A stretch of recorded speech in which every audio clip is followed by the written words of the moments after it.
Friends, आज हम बात कर रहे हैं फ्यूचर ग्रुप डील की और साथ में हम बात करेंगे रिलायंस इंडस्ट्रीज़ की।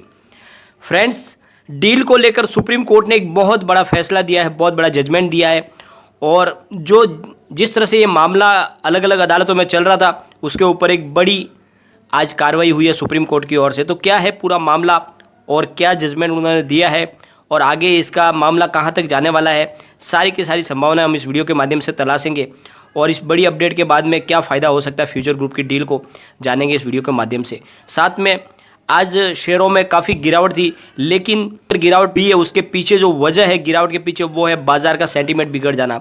बाजार में लॉकडाउन की जो संभावनाएं है, जहां पे लगातार अलग अलग स्टेट में लॉकडाउन लग रहे हैं, उसकी वजह से, उस डर की वजह से आज बड़ी गिरावट हुई और उस गिरावट में शेयरों में कितनी गिरावट हुई उसको भी हम इस वीडियो के माध्यम से डिस्कस करेंगे। और साथ में रिलायंस इंडस्ट्रीज़ का क्या हालचाल है, क्या इस लेवल पर रिलायंस इंडस्ट्रीज़ में खरीदारी की जा सकती है, अंडर वैल्यू मिल रहा है रिलायंस का स्टॉक, तो क्या इस समय बड़ा निवेश किया जा सकता है, सारी संभावनाएं हम इस वीडियो के माध्यम से तलाशेंगे। लेकिन फ्रेंड, उससे पहले अगर आप पहली बार हमारे चैनल पर आए तो चैनल को सब्सक्राइब कर दीजिए, एक बेल आइकॉन दबा दीजिए ताकि जब भी नया वीडियो बने पहला नोटिफिकेशन आपको मिले। वीडियो पसंद आए तो लाइक शेयर जरूर कीजिए। चलो फ्रेंड, वीडियो स्टार्ट करते हैं। मैं हूँ आपका दोस्त SB दवे और हमारे अपने चैनल ऑनलाइन कमाई में आपका बहुत बहुत स्वागत है। फ्रेंड्स, अमेजॉन और फ्यूचर ग्रुप के बीच चल रही कानूनी लड़ाई में सुप्रीम कोर्ट ने आज बड़ा फैसला सुनाया है। कोर्ट ने अमेजॉन और फ्यूचर ग्रुप के बीच में दिल्ली हाई कोर्ट में चल रही सभी प्रक्रियाओं पर रोक लगा दी है। सुप्रीम कोर्ट ने सिंगल जज बेंच और डिवीजन बेंच के सामने जो प्रक्रिया चल रही थी, दोनों अलग अलग मामलों की सुनवाई आगे चल रही थी, उन दोनों पर रोक लगा दी है। Justice RF Nariman, BR Gavai और ऋषिकेश रॉय की बेंच ने अमेजन की अपील पर यह फैसला सुनाया है। अमेजन ने सुप्रीम कोर्ट के सामने स्पेशल लीव याचिका दाखिल की थी। अब इस मामले में अगली सुनवाई 4 मई को होगी। सुप्रीम कोर्ट ने दोनों कंपनियों को इस अवधि तक अपनी प्लीडिंग की प्रक्रिया पूरी करने को कहा है। रिलायंस इंडस्ट्रीज ने अगस्त में किशोर बियाणी के साथ में फ्यूचर ग्रुप को खरीदने की घोषणा की थी और यह सौदा 24,713 करोड़ में पूरा हुआ था। और इस सौदे के तहत फ्यूचर ग्रुप का रिटेल, होलसेल, लॉजिस्टिक्स और वेयर हाउसिंग का कारोबार रिलायंस को मिलने वाला है।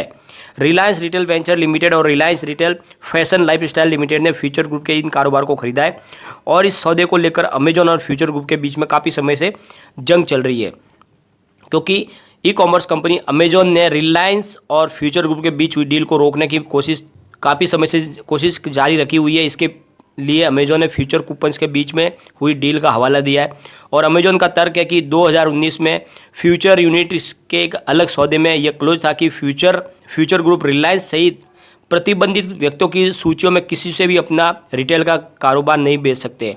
यानी हमारे बीच में जो सौदा हुआ था उसमें ये क्लियरली ये क्लोज था कि आप रिलायंस के साथ में ऐसी डील नहीं कर सकते।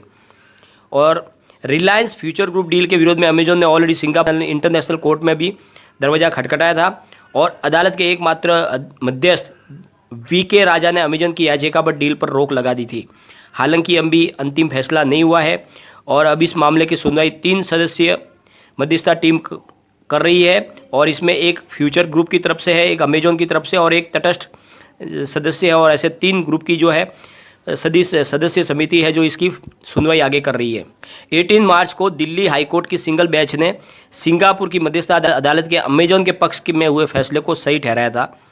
सिंगल जज बेंच ने फ्यूचर ग्रुप के CEO किशोर बियाणी और कंपनी के प्रमोटर की संपत्ति जब्त करने और फ्यूचर ग्रुप की कंपनियों साथ में बियाणी अन्य जो प्रमोटर हैं उनके ऊपर 20 लाख रुपए का जुर्माना भी लगा दिया था। तो बहुत ही बड़ी सख्त कार्रवाई की गई थी। सिंगल जज मिधा की अदालत ने उन्हें एक तरह से दोषी करार दे दिया था, फ्यूचर ग्रुप को और उनके प्रमोटर को, और उनके ऊपर बड़ी कार्रवाई की थी। तो 22 मार्च को दिल्ली हाईकोर्ट सिंगल बेंच की ओर से फ्यूचर ग्रुप के खिलाफ सुनाए फैसले पर रोक लगा दी थी। 22 मार्च को फिर दिल्ली हाईकोर्ट की डबल जज की बेंच ने सिंगल जज की बेंच के फैसले के ऊपर रोक लगा दी थी। इससे पहले अमेजन की अपील पर सुप्रीम कोर्ट ने रिलायंस फ्यूचर ग्रुप के बीच हुई डील में आगे की प्रक्रिया पर भी रोक लगा दी है। साथ ही कोर्ट ने रिलायंस इंडस्ट्रीज फ्यूचर रिटेल को नोटिस जारी करके जवाब मांगा है।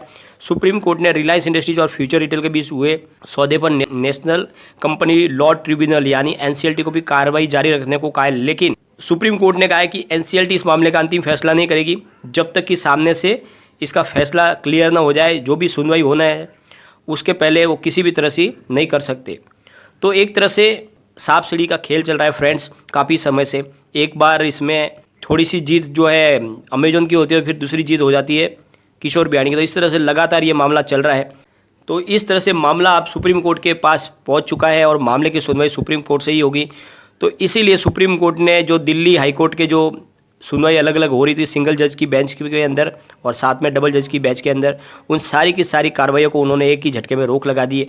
यानी उनका कहना है कि अब तो जब सुप्रीम कोर्ट इसकी सुनवाई कर रही है तो आपकी सुनवाई की इसमें कोई आवश्यकता नहीं है, इसीलिए उन्होंने उनके ऊपर रोक लगा दी है और अब सुप्रीम कोर्ट इसकी सुनवाई आगे करेगी और वहाँ से ही जो है अब इसके ऊपर मामले का हल निकलते हुए दिखाई देगा।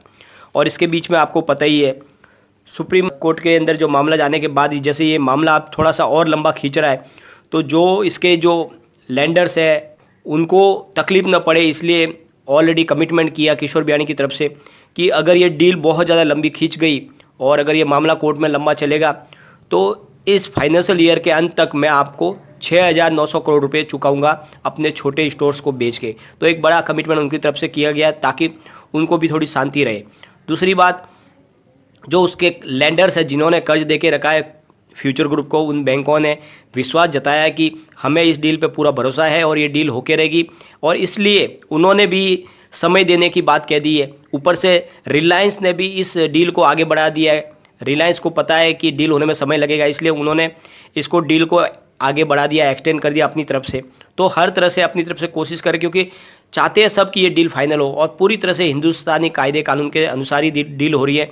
तो डील को कोई रोक नहीं पाएगा और सिर्फ सुप्रीम कोर्ट में मामला गया है, वहाँ पे सारे के सारे एविडेंस जब जाएंगे तो सुप्रीम कोर्ट को भी ये बात समझ में आ जाएगी कि ये डील होने से बहुत लोगों के ज़िंदगी में इसमें सुकून आने वाला है और अगर ये डील खारिज हो जाती है, कैंसिल हो जाती है तो बहुत लोगों की ज़िंदगी बर्बाद होने वाली है क्योंकि इसके साथ जो लाखों कर्मचारी जुड़े हुए वो सब बेरोज़गार होने वाले हैं। साथ में जिन्होंने इसके ऊपर कर्ज दे के रखा है वो सब रोड पे आ जाएंगे और बैंक जिन्होंने बहुत सारा इसको कर्ज दिया वो उनका भी बहुत ज़्यादा एनपीए बढ़ जाएगा क्योंकि लास्ट में फ्यूचर ग्रुप को कंगालिया घोषित होना पड़ेगा, यानी बैंकरप्सी के लिए जाना पड़ेगा। तो इस तरह ये सारे के मामले को उस पहलू से भी देखा जाएगा क्योंकि ये डील होने से ही रिलायंस इंडस्ट्रीज ने जिस तरह से कमिटमेंट किया है कि वो हर किसी को पैसे चुकाएगी, यानी जो एम्प्लॉयज़ है उनको जॉब से नहीं निकालेगी, साथ में जो भी इसके कर्जदाता है उनका सारा का सारा पैसा चुकाया जाएगा, इनके जो सप्लायर्स है उनको भी पैसा दिया जाएगा। तो इसीलिए ये डील बिल्कुल होनी चाहिए और होके रहेगी। तो जो भी है मामला अब सुप्रीम कोर्ट में गया, वहाँ से बहुत जल्द इसमें पॉजिटिव न्यूज़ आ सकती है।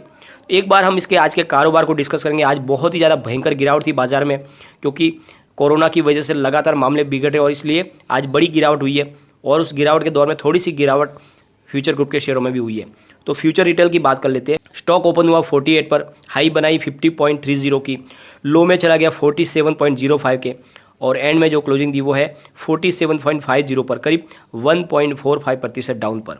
फ्यूचर सप्लाई चेन की बात कर लेते हैं। स्टॉक ओपन हुआ 72.70 पर, हाई बनाई 76.30 की, लो में चला गया 71.40 के और एंड में जो क्लोजिंग दी वो है 71.60 पर, करीब 3.76% डाउन पर। बात कर लेते हैं फ्यूचर लाइफ स्टाइल की। स्टॉक ओपन हुआ 54.95 पर, हाई बनाई 58 की, लो में चला गया 54.05 के और एंड में जो क्लोजिंग दी वो है 55.65 पर, करीब 0.27% डाउन पर। फ्यूचर इंटरप्राइज की बात कर लेते हैं। स्टॉक ओपन हुआ 9.20 पर, हाई बनाई 9.30 की, लो में चला गया 8.70 के और एंड में जो क्लोजिंग दी वो है 8.95 पर, करीब 1.65% डाउन पर। फ्यूचर कंज्यूमर की बात कर लेते हैं। स्टॉक ओपन हुआ 7.30 पर, हाई थी 7.30 की, लो में चला गया 5.85 के और एंड में जो क्लोजिंग दी वो है 6.65 पर, करीब 2.92% डाउन पर। तो किसी भी शेयर में लोअर सर्किट नहीं लगा, ये अच्छी बात है। थोड़ी सी गिरावट जरूर हुई है परंतु बाजार में भी बड़ी भयंकर गिरावट थी, इस वजह से हुई है और अब यह मामला सुप्रीम कोर्ट तक पहुंच चुका है तो बहुत जल्दी इसमें फैसले आने की भी संभावना बन रही है। बात कर लेते हैं रिलायंस इंडस्ट्रीज़ की। आज स्टॉक ओपन हुआ 1904 पर, हाई बनाई 1916 की, लो में चला गया 1890 के और एंड में जो क्लोजिंग दी वो है 1903.05 पर, करीब 1.50% डाउन पर। तो अभी भी अपने 1900 के लेवल को पकड़ के रखा है और यहाँ से आपको ख़रीदारी करनी चाहिए। ये आने वाले समय में आपको अच्छा खासा रिटर्न दे सकता है क्योंकि काफ़ी नीचे मिल रहा है।